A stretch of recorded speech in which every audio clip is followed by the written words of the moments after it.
Coach Pavlik, thank you for taking time with us at Off the Block blog, especially after a rough 3-1 loss. What are your initial impressions of the match? Well, isn't January Latin for can't put two serves in a row?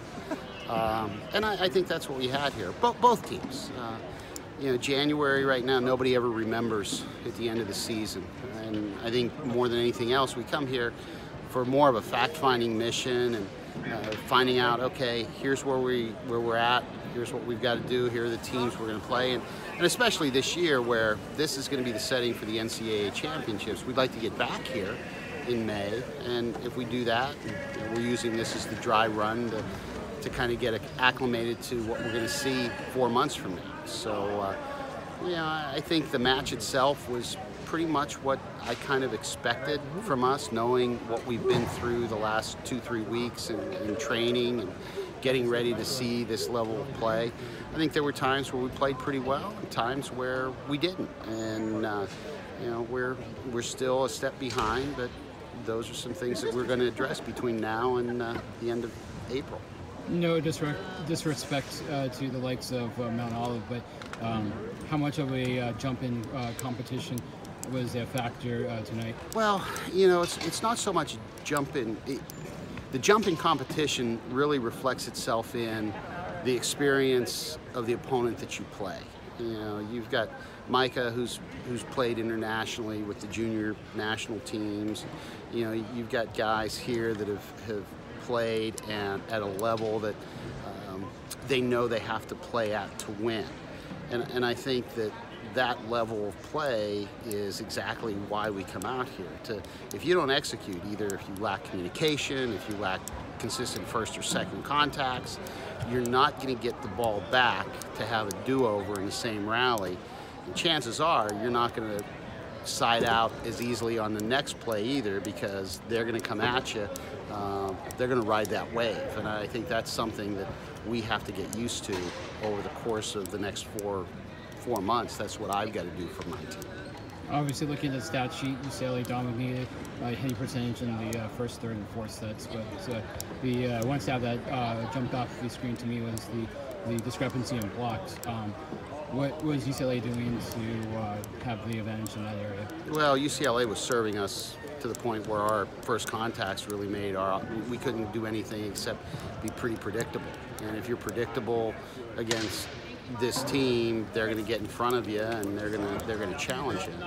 And I think that's the main thing. It was more the serving than anything else. Well, let's talk about SC. Obviously, the one player that everybody will talk about is Sam Lewis, but what stands out to you with their play? Well, I think the group that Jeff Nygaard's throwing out there right now is just getting better and better. You know, seeing more physicality from them as the year goes, you know, as the years have gone on. Jeff's going to get the most out of his team, and I like some of the swings they take, and you know, their outside hitters don't get cheated.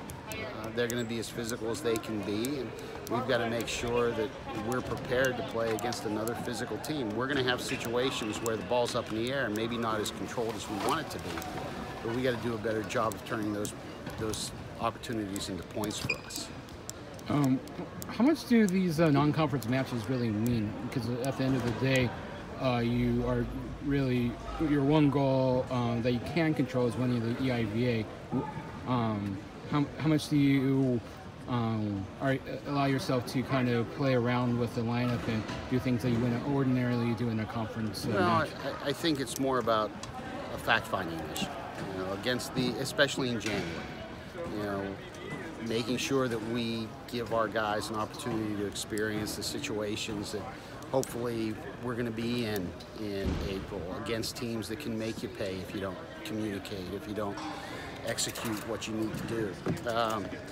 That's what we look at it as. It's a great opportunity to play great teams in a great setting and come in and say to the guys, this is what big boy volleyball is all about.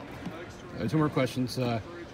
Obviously, you can see the person over my shoulder as from Motor MVB. Can you speak to the work they're doing to grow the game? Fantastic work. I think Wade and group are doing an outstanding job of bringing men's volleyball to the forefront, of making sure that people understand that we're a game that needs some help and needs some mentorship, if you will, and support in the idea of let's get some of these other great institutions offering the men's game for the grassroots players that are out there. They're growing, and we need to find a place for all these guys to go and have a great experience. So I tip my hat to what they do and the amount of work they're doing. I think it's something that's was very needed, and they're filling that need pretty well.